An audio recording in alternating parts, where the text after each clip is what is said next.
Hey guys, Mr. Happy here, and welcome to my guide for obtaining your Relic Novus weapon. This weapon is obtainable after completing the quest for your Animus weapon, and will upgrade your relic to item level 110. For Paladins, yes, you will need both the sword and the shield upgraded prior.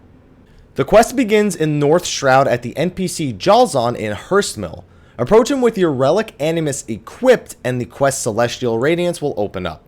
This quest will require you to head to Mutamix's camp in Central Thanalin, and as you talk to the NPCs there, you will eventually be sent to Rowena to get 3 superior enchanted inks.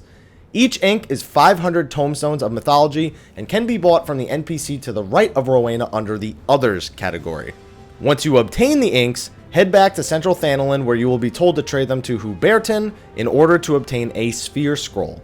Keep in mind that when I did this, the text was broken and it said it costed like 7,000 inks when I picked up my Artemis bow Sphere Scroll, so regardless of that, just press yes. As long as you have the 3 superior ink in your inventory, you should be fine.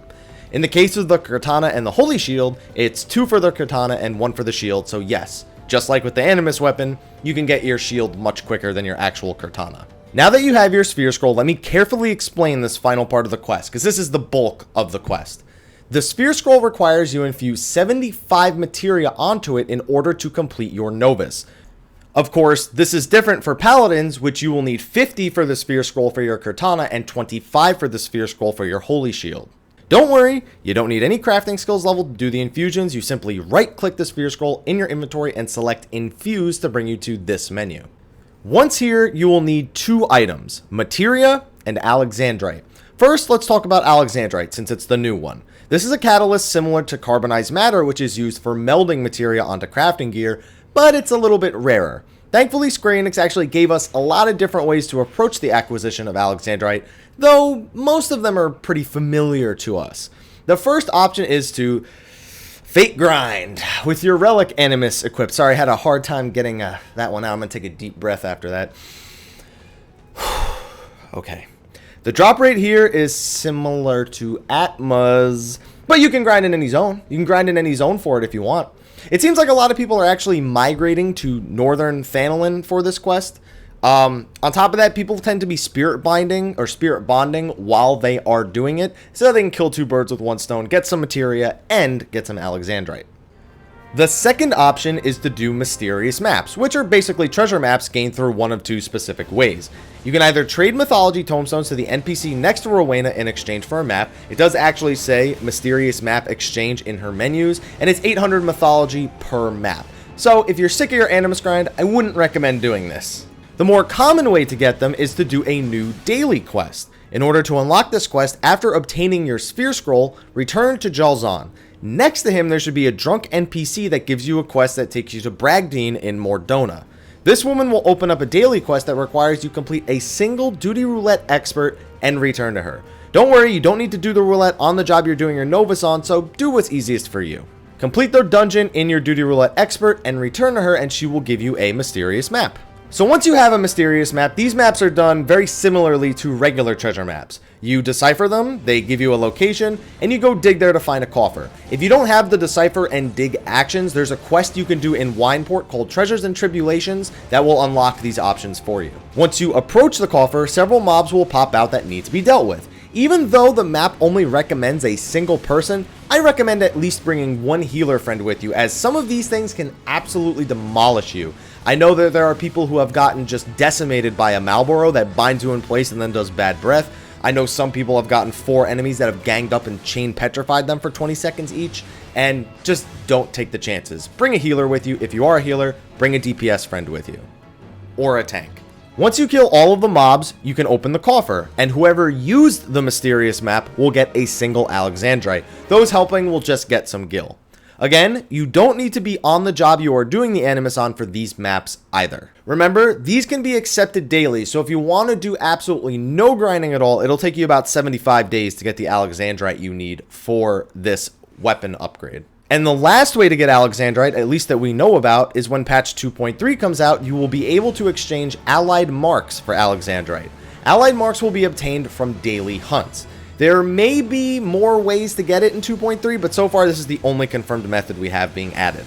Now for the Materia half of the infusion. For the first several infusions, you will need to use tier 1 Materias of the stat you wish to place on your Novus alongside an Alexandrite. For example, if you want to add critical hit rate, you will need 1 Savage Aim Materia 1, and you will also need a single Alexandrite. After you perform about 1/4 of the possible melds for the statistic, which for most stats is either 44, for Piety I believe it's 33, and for Determination it is 31, you will begin to be able to meld tier 2s on, and then when you get another 1/4 through, you can do tier 3s and another 1/4 tier 4s, so you get the point. There are a few things to note about the Materias that are eligible to be used though. 1. No matter which grade of materia you are infusing, you will only get 1 point added to the stat on the scroll. So even if you get to the point where you're adding tier 4 materia onto your scroll, it's still only going to be worth a single point. Number 2. There is a chance for failure. The chance increases the more infusions you do for a stat with a specific tier of materia. It seems that using the newer tier of materia when it becomes available resets the chance for failure. So let's say you may have a 60% chance of success using tier 1s by the time you unlock tier 2s, but if you use a tier 2 at that point, it should have a 100% chance of success after you unlock them. Number 3, failure does actually cause you to lose the materia, but luckily you do not lose the Alexandrite. No matter what, the amount of Alexandrite you will need is 75 to complete a full Novus weapon. Number 4, up to 5 different stats can be melded on, at least according to the quest text. I've yet to see if someone has tried infusing 5 different stats on the same scroll, but it may be possible if you wish to have every stat in a limited quantity.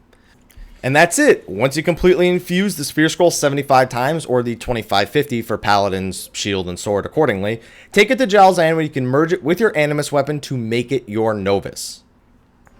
Some quick thoughts I have about the Novus quest. I like that they made it a little bit more approachable to more people, since it does have the daily quest, which guarantees you an Alexandrite, so that even if you aren't doing the mythology grind, or you're not fate grinding or doing any of that, you at least know that every day you can make some progress towards it, even if it will take you the full 75 days to get to it. Unfortunately, it seems there was a lack of originality in coming up with this quest. I feel like they're having a hard time deciding how they want to actually go about the upgrades without making people do skill-intensive challenges. I mean, if you want an item level 110 weapon or 115 weapon that's gated by skill, then most people would say to go to the Binding Coil of Bahamut.